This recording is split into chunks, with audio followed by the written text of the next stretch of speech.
बर्तन सब छिटाइल बा, झाड़ू पोछा ना भइल, का करत थी तू अबइन ले? तो हम का करी? तहरा माई के करे के चाहिए ना। अरे माई के नाम लेबी, झोटवा उखाड़ ले। हाँ तो और का करी है ना। माई हमार करी। सुनो सुनाओ। रहनी दुलरुए पिया, रहनी दुलरुए पिया, आ कोइनी नाही कमान में राखे घुसता, नाखून करिया हो खता, आ हम ना माजब बरतन में राखे घुसता। बुझला? हाँ बुझा थई।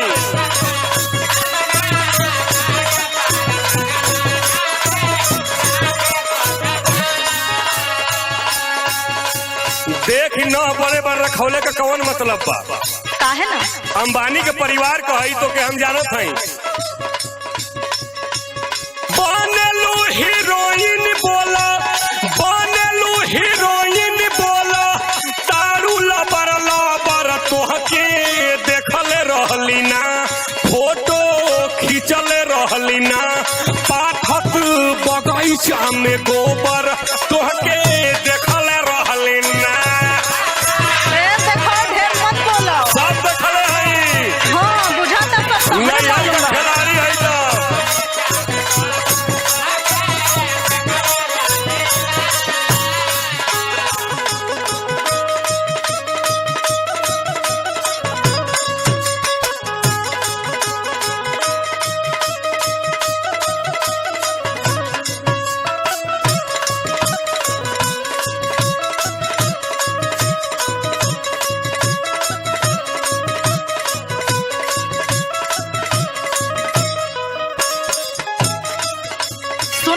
सुनाओ।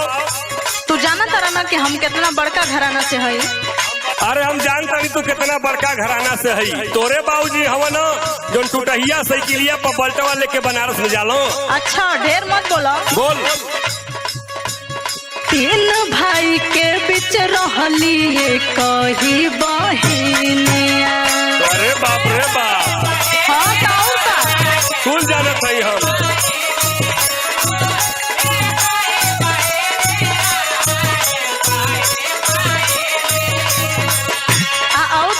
हाँ सुनाओ।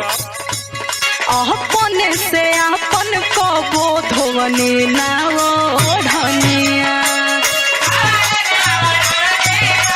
बुझा थई बुझा थई।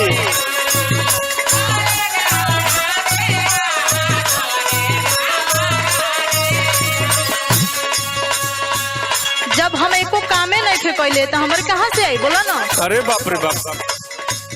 तीन भाई के बीच रहनी कही बहिनिया, अपने से अपन को धोवनी ना ओढ़निया।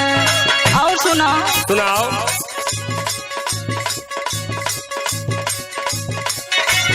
एक बोली पे पूरल बाटे, एक बोली पे पूरल बाटे, सारा और मन अनोह में राखी घुसता, नाखून करिया हो खता, हम ना माजब बरतन अनोह में राखी घुसता। बुझलो? बुझा थई बुझा थई।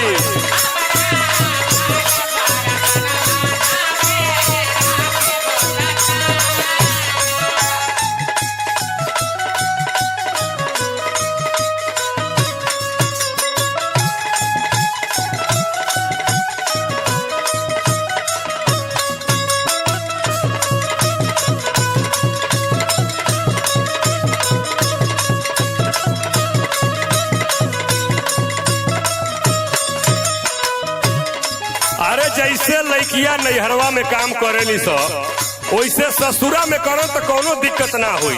अरे तो कहिया हम कैली हो बताई दो के। अरे बाप रे सुन हमार बात। हाँ सुनाबो। ऐसे बतियावत बारू आज गोरी झारी के। हाँ तो बतियाई ना।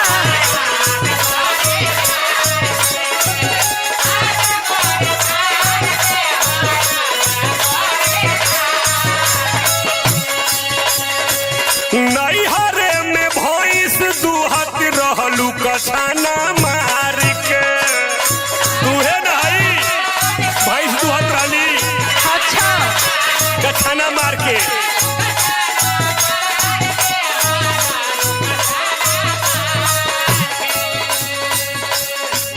इहाँ बतियावत बारू आज गोरी झार के। नैहर में भैंस दुहत रहलू कछाना मार के। राहुल रागी संजय देले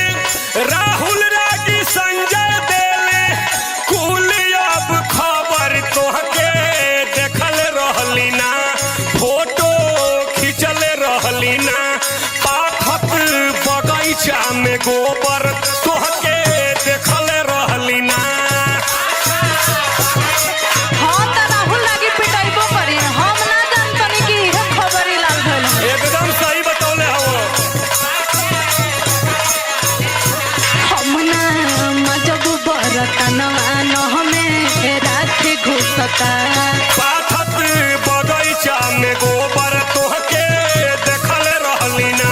हम ना मजब बरतनवा न हमें रात घुसता। पाथत बगैचा में गोबर तोहके देखल रहली ना। हम ना मजब कल्ला तो